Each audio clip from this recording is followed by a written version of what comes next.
നമസ്കാരം. സെഗ്മെന്റിലേക്ക് എല്ലാ പ്രിയപ്പെട്ട പ്രേക്ഷകർക്കും സ്വാഗതം.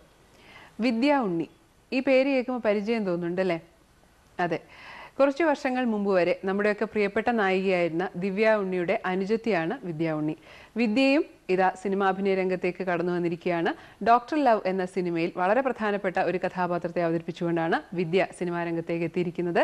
വിദ്യ ഇന്ന് സിനിമാ വിശേഷങ്ങൾ പങ്കുവച്ചുകൊണ്ട് നമ്മളോടൊപ്പം ഉണ്ട്. വിദ്യയെ നമുക്ക് ഈ പ്രോഗ്രാമിലേക്ക് സ്വാഗതം ചെയ്യാം.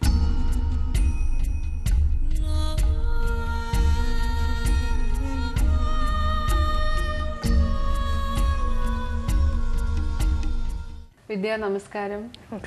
പ്രോഗ്രാമിലേക്ക് സ്വാഗതം. അപ്പൊ എനിക്ക് ദിവ്യ എന്ന പേര് ഞാൻ തിരിച്ചു വിളിച്ചു പോകുന്നൊരു പേരിലാണ് ഞാൻ ഇരിക്കുന്നത്. അപ്പോ നമുക്ക് ഡോക്ടർ ലവിനെ കുറിച്ച് പറഞ്ഞുകൊണ്ട് തന്നെ തുടങ്ങാം. ഡോക്ടർ ലവിലെ വിദ്യയുടെ ക്യാരക്ടറിനെ കുറിച്ച് ഒന്ന് പറയാം.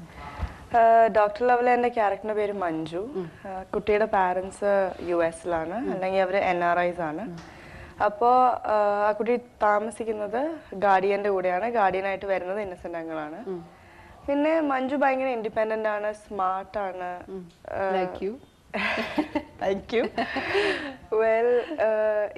ഭയങ്കര ഇൻഡിപെൻഡന്റ്, സ്മാർട്ട് ആണ്. പിന്നെ പക്ഷെ at the same time jovial ആണ്, വളരെ ഫ്രണ്ട്ലി ആണ്. അങ്ങനെയൊക്കെയാണ് മഞ്ജു. അപ്പോ എന്തായാലും ദിവ്യയുടെ സിസ്റ്റർ എന്ന നിലയ്ക്ക് ഒരുപാട് ഓപ്പർച്യൂണിറ്റീസ് ഇതിന് മുമ്പും വിദ്യക്ക് വന്നിട്ടുണ്ടാവില്ലേ? അല്ലെ, കുറെ ഓഫേഴ്സ് വന്നിട്ടുണ്ടാവില്ലേ? അപ്പൊ അതിൽ നിന്ന് ഡോക്ടർ ലവ് എങ്ങനെ തിരഞ്ഞെടുത്തു? ആക്ച്വലി അങ്ങനെ സീരിയസ് ആയിട്ട് ആരും അപ്രോച്ച് ചെയ്തിട്ടില്ല. വന്ന് കണ്ടിട്ടുണ്ട്. പക്ഷെ ഒരു ഇടയ്ക്ക് ഐ വാസ് ടു സ്മോൾ എന്ന് പറയുമായിരുന്നു.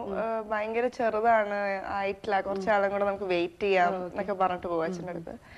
അത് കഴിഞ്ഞൊരു കുറെ ലോങ് ഗ്യാപ്പിന് ശേഷമാണ് ഡോക്ടർ ലവിന്റെ ഒരു ഇത് വരുന്നത്. അതും വളരെ യാദൃശ്ചികമായിട്ടാണ് അത് വരുന്നത്. കാരണം ഞങ്ങളുടെ ഡയറക്ടർ ബിജുചേട്ടൻ അമ്പലത്തിൽ വെച്ച് എന്നെ കണ്ടു. അത് എന്റെ അച്ഛനോട് സംസാരിച്ചു. ഞാനൊന്നും അറിയുന്നില്ല, അച്ഛനോട് സംസാരിച്ചു.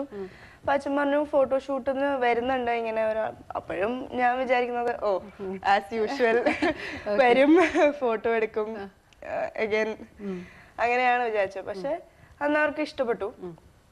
എന്നിട്ട് ബിജുചേട്ടൻ പറഞ്ഞു ഓക്കെ നമുക്കിത് ചെയ്യാൻ വിദ്യ, വെക്കേഷനിലായിരിക്കും ഷൂട്ട് വരിക, അപ്പൊ ചെയ്യാം, കുഴപ്പമൊന്നുമില്ല, പഠിത്തവും കുഴപ്പമൊന്നുമില്ലാണ്ട് പോവും എന്ന് പറഞ്ഞ് പോയിട്ട് പിന്നെ ഒരു അനക്കമില്ല. ഒരു മാസത്തേക്ക് ഒരു അനക്കമില്ല. വിളിയില്ല, വിളിച്ചിട്ട് എടുക്കണില്ല. അപ്പൊ ഞാൻ വെച്ചു ഓക്കെ ദിസ് പ്രോജക്ട് ഇതും വർക്ക് ചെയ്യില്ല, വേണ്ട, ശരിയാവില്ല, നമുക്ക് തിരിച്ച് കോൺസെൻട്രേറ്റ് ചെയ്ത് തുടങ്ങാം പഠിത്തത്തിൽ. അപ്പൊ പെട്ടെന്ന് ഒരു മാസം കഴിഞ്ഞ് വിളിച്ചിട്ട് വിദ്യ പ്രിപ്പയർഡ് അല്ലേ, 2 weeks കഴിയുമ്പോ ഷെഡ്യൂൾ സ്റ്റാർട്ട് ചെയ്യും, വന്ന് ജോയിൻ ചെയ്തോളൂ കേട്ടോ 10th. അപ്പൊ ഞാനിങ്ങനെ എന്താ, ഞാനൊന്നും പ്രിപ്പയർഡ് അല്ല, ഒരു അഡ്രസ്സും ഇല്ല, ഒരു മാസമായിട്ട് ഒരു അനക്കവും ഇല്ല. അപ്പൊ ഇല്ല, ഞാൻ ലൊക്കേഷൻ ഹണ്ടിന് പോയതാണ്, എവറിത്തിങ് എല്ലാരും റെഡിയാണ്, വിദ്യ കാസ്റ്റ് ചെയ്ത് കഴിഞ്ഞു, റെഡി അല്ലേ, 10th തീയതി വന്ന് ജോയിൻ ചെയ്തോളൂ, 9th എക്സാം കഴിയില്ലേ. അങ്ങനെയാണ് ഡോക്ടർ ലവിൽ ജോയിൻ ചെയ്യുന്നത്. ഭയങ്കരമായിട്ട് പ്രിപ്പയർ ഒന്നും ചെയ്യാണ്ടാണ്. ഫസ്റ്റ് ഷോട്ട് ഏതായിരുന്നു? ഫസ്റ്റ് ഷോട്ട് ഞാനും ഭഗത്തും ഒരു മരത്തിന്റെ താഴെ ഇങ്ങനെ നിന്ന് സംസാരിച്ച്, ഇങ്ങനെ ഞങ്ങൾ എന്താ പറയാ, കമിതാക്കളാണ് സിനിമയിൽ. അപ്പൊ ഞങ്ങൾ നിന്ന് സംസാരിച്ചുകൊണ്ടിരിക്കുന്നതാണ് ഫസ്റ്റ് ഷോട്ട്. ടെൻഷൻ ഉണ്ടായിരുന്നോ? പിന്നെ തീർച്ചയായിട്ടും. പോകുന്നതിന് മുമ്പ് ചേച്ചി എന്ത് പറഞ്ഞു, ഫോണില് എന്ത് പറഞ്ഞു? പോയിട്ട് വാ, കുഴപ്പമില്ല, ഇത് ഇത്ര വലിയ കാര്യമൊന്നും അല്ല. ബിജുചേട്ടനെ അറിയാം ചേച്ചിക്ക്, ചേച്ചിയുടെ കൂടെ അസോസിയേറ്റ് ആയിട്ട് വർക്ക് ചെയ്തിട്ടുണ്ട്. അപ്പൊ ഞാൻ ബിജുചേട്ടനോട് സംസാരിച്ചു, ചേട്ടൻ സപ്പോർട്ട് ചെയ്തോളും, പേടിക്കണ്ട, കുഴപ്പമില്ല, അങ്ങനെയൊക്കെ പറഞ്ഞു തന്നല്ലേ. അപ്പൊ ആദ്യത്തെ ആ ഒരു ടെൻഷനൊക്കെ, പിന്നെ ഇതെന്ന് പറഞ്ഞാൽ ഒരു നല്ലൊരു അടിപൊളി ക്യാമ്പസ് സിനിമയാണ് അല്ലെ, കുറെ ആക്ടേഴ്സ് ഉണ്ട്, ഇപ്പൊ കുഞ്ചാക്കോ ബോബൻ, ഭാവന, അങ്ങനെ ഒരുപാട് യങ്സ്റ്റേഴ്സ് ഉണ്ടല്ലോ അല്ലെ. അപ്പൊ ആ ഒരു വർക്കിംഗ് വിത്ത് ദാറ്റ് ക്രൂ അതെങ്ങനെയുണ്ടായിരുന്നു, ആ ടീമിന്റെ ഒരു? ആക്ച്വലി ഞാൻ സീനിയേഴ്സും ഒക്കെ ആയിട്ട് വർക്ക് ചെയ്യുന്നതിന് മുമ്പ് ഇവരുടെ കൂടെ ആയിരുന്നതുകൊണ്ട് ഞാൻ ഒരുമാതിരി കംഫർട്ടബിൾ ഒക്കെ ആയി. കാരണം ഭഗത്താണെങ്കിലും ബാക്കിയുള്ള എല്ലാരും എടുത്തു പറയാ, ഇപ്പൊ കുട്ടു, രജിത്, ഹേമന്ത്, ഇവരെല്ലാരും എന്റെ ഒരു ഏജ് ഗ്രൂപ്പിൽ വരുന്നവരായതുകൊണ്ട് ഞാൻ ഭയങ്കര കംഫർട്ടബിൾ ആയിരുന്നു. പിന്നെ ബിജുചേട്ടനും ഭയങ്കര സപ്പോർട്ടീവ് ആയിരുന്നു. അത് കഴിഞ്ഞിട്ടാണ് ഞാൻ ചാക്കോ ചേട്ടന്റെ കൂടെയും ഇന്നസെന്റ് അങ്കിളുടെ കൂടെ ഒക്കെ കോമ്പിനേഷൻ സീൻ വർക്ക് ചെയ്തത്. അതുകൊണ്ട് തന്നെ എനിക്ക് ആ ഒരു ടെൻഷൻ ലെവൽ ഒരുപാട് കുറഞ്ഞു കിട്ടി. പിന്നെ ഇന്നസെന്റ് അങ്കിൾ ആണെങ്കിലും സീനിയർ ആണെങ്കിലും ഒരു കുഴപ്പമില്ല, ആള് വളരെ കൂളാണ്, തെറ്റിച്ചാലും ഒന്നും പറയില്ല. ഇപ്പൊ റീടേക്ക് വന്നാലും ഇന്നസെന്റ് അങ്കിൾ പറയും ഇല്ല മോളെ കുഴപ്പമില്ല, നീ ചെയ്യണ കറക്റ്റ് ആണ്, ചെയ്തോളൂ, പേടിക്കണ്ട എന്നൊക്കെ പറയും. ഓക്കെ. ഇപ്പൊ ഒരു പുതിയ ആക്ടർ വരുമ്പോഴത്തേക്കും നമ്മളിപ്പോ സെറ്റിൽ ചെന്നാൽ എല്ലാവർക്കും പറഞ്ഞു പരിചയപ്പെടുത്തി കൊടുക്കേണ്ടി വരും, അല്ലെ പുതിയ ആൾക്കാർ കാണുമ്പോ അങ്ങനെ ഏത് കുട്ടിയാണെന്നൊക്കെ ചോദിക്കില്ലേ? ഇതിപ്പോ അതിന്റെ ഒരു ആവശ്യമേ ഇല്ല അല്ലേ? ആൾക്കാർ പേര് തെറ്റിച്ച് വിളിച്ചിട്ടുണ്ടോ അതിന്റെ ഇടയ്ക്ക്? പിന്നെ കുറെ പേര് വിളിക്കും, ദിവ്യ ദിവ്യ എന്ന് വിളിക്കും. പക്ഷെ എനിക്ക് ശീലമായി, കാരണം വീട്ടിൽ ചിലപ്പോ അമ്മയും ദിവ്യ എന്ന് വിളിക്കും. ഈ ഡോക്ടർ ലവ് എന്ന് പറയുന്ന സിനിമ വിദ്യയുടെ കാഴ്ചപ്പാടിൽ എങ്ങനത്തെ ഒരു സിനിമയാണ് ഡോക്ടർ ലവ്? ഡോക്ടർ ലവ് എന്ന് പറയുന്ന ഫിലിം ഭയങ്കര ഒരു ഫെസ്റ്റീവ് മൂഡാണ്. പറഞ്ഞ പോലെ ഓണത്തിനാണ് റിലീസ് ചെയ്തത്. പിന്നെ ഒരു ക്യാമ്പസ് ഫിലിമിന്റെ എല്ലാ ക്വാളിറ്റീസും ഉണ്ട്. കോമഡിക്ക് കോമഡി, ലവിന് ലവ്, ഫൈറ്റിന് ഫൈറ്റ്, ആക്ഷൻ എല്ലാം ഉണ്ട്. എനിക്ക് തോന്നുന്നു ഒരു ടോട്ടൽ എന്റർടൈനർ ആണ് ഫിലിം. ഓക്കെ. അപ്പൊ വിദ്യയെ കുറിച്ച് കുറെ കാര്യങ്ങൾ അറിയാൻ എന്തായാലും പ്രേക്ഷകർക്ക് താല്പര്യമുണ്ട്. വിദ്യ എന്താ ഇപ്പൊ ചെയ്യുന്നത്, എന്തിനാ പഠിക്കുന്നത്? ഞാനിപ്പോ ഫൈനൽ ഇയർ എഞ്ചിനീയറിംഗ് ആണ് ചെയ്യുന്നത്, അമൃത സ്കൂൾ ഓഫ് എഞ്ചിനീയറിംഗ്, കൊല്ലം. ഞാനൊരു ഹോസ്റ്റലൈറ്റ് ആണ്. അപ്പൊ ശരിക്കും ക്യാമ്പസിന്റെ ഒരു സ്റ്റൈലൊക്കെ അവിടെ അനുഭവിച്ചുകൊണ്ടിരിക്കുന്ന ഒരാളാണ്, ജീവിച്ചോണ്ടിരിക്കുകയാണ്. അതുകൊണ്ട് എനിക്ക് ഈ ഫിലിം തികച്ചും എന്താ പറയാ ഒരു അറ്റ്മോസ്ഫിയർ എനിക്ക് നല്ലപോലെ ഉൾക്കൊള്ളാൻ കഴിഞ്ഞു.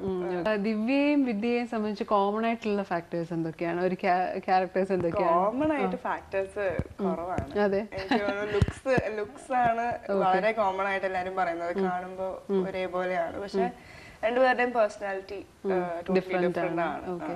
ഇപ്പൊ ദിവ്യയെ പോലെ തന്നെ ഡാൻസ് അതൊക്കെ ഇൻട്രസ്റ്റ് ഉണ്ടോ? ഡാൻസ് പഠിച്ചിട്ടുണ്ട്. 4 വയസ്സുള്ള തൊട്ട് പഠിക്കുന്നതാണ് ഡാൻസ്. ഞാൻ ഒരുപാട് സ്റ്റേജ് പ്രോഗ്രാംസ് ചെയ്തിട്ടുണ്ട് ചേച്ചിയുടെ കൂടെ. ഇപ്പോൾ നമുക്ക് മലയാളികൾക്ക് ഒരുപാട് നല്ല സിനിമകളിൽ ദിവ്യയുടെ സാന്നിധ്യം ഉണ്ടായിരുന്നു. അതിൽ ചേച്ചി അഭിനയിച്ച സിനിമകളിൽ ഏറ്റവും ഓർത്തിരിക്കുന്ന കഥാപാത്രങ്ങൾ ഏതാണ്, വിദ്യക്ക് ഇഷ്ടപ്പെട്ടത്? എനിക്ക് തോന്നുന്നു എനിക്ക് എന്റെ ഒരു പേഴ്സണൽ ഫേവറേറ്റ് ഉസ്താദിലെ ക്യാരക്ടറാണ്, പപ്പ എന്ന ക്യാരക്ടറാണ്. പക്ഷെ ചേച്ചി വളരെ ലക്കി ആയിരുന്നു, കാരണം ചേച്ചിക്ക് ഭരതൻ സാറിന്റെ കൂടെ വർക്ക് ചെയ്യാൻ പറ്റി. ചുരം അല്ലേ? അതൊരു വളരെ ബ്യൂട്ടിഫുൾ മൂവി ആയിരുന്നു. പിന്നെ ഡോക്ടർ ലവില് ഒരുപാട് നല്ല ഫ്രണ്ട്സ് ഒക്കെ ഉണ്ടായിട്ടുണ്ടാവും, ഇങ്ങനെ സിനിമയിൽ ഫ്രണ്ട്സ് ഒക്കെ ആയിട്ടുണ്ടാവും. അതില് പ്രത്യേകിച്ച് പറയേണ്ടത് ചാക്കോ ചേട്ടനും ബാലൻ ചേച്ചിയാണ്. കാരണം ഇത്രയും സീനിയർ ആയിട്ട് പോലും അവര് വളരെ ഫ്രണ്ട്ലി ആണ്. നമ്മള് എല്ലാരും കൂടെ ഇരുന്ന് വർത്താനം പറയും, കളിക്കും, ചിരിക്കും. അങ്ങനെ ഭയങ്കര ഒരു അടിച്ചുപൊളി അറ്റ്മോസ്ഫിയർ ആയിരുന്നു. പിന്നെ എനിക്ക് തോന്നുന്നു ആ സെറ്റിൽ വർക്ക് ചെയ്ത് എല്ലാരും പറയുന്നത് ഇത്രയും ഫൺ ഉണ്ടായിട്ടുള്ള ഒരു സെറ്റ് ഇതുവരെ ഇല്ല. കാരണം ഇത്രയും യങ്സ്റ്റേഴ്സ് ഉള്ളത് കൊണ്ട് ഭയങ്കര അടിച്ചുപൊളിയായിരുന്നു ഞങ്ങള് കളിക്കലും. പിന്നെ ഏറ്റവും ഫണി തിങ് എന്ന് പറഞ്ഞു കഴിഞ്ഞാല് ഞങ്ങളുടെ പ്രൊഡ്യൂസർ ഭയങ്കര ജോവിയൽ ആയിട്ടുള്ള ഒരു ആളാണ്, ജോയ് തോമസ് എന്ന് പറഞ്ഞിട്ട്. സാർ ഒരു ഈവനിങ് 5 ആകുമ്പോ വരും.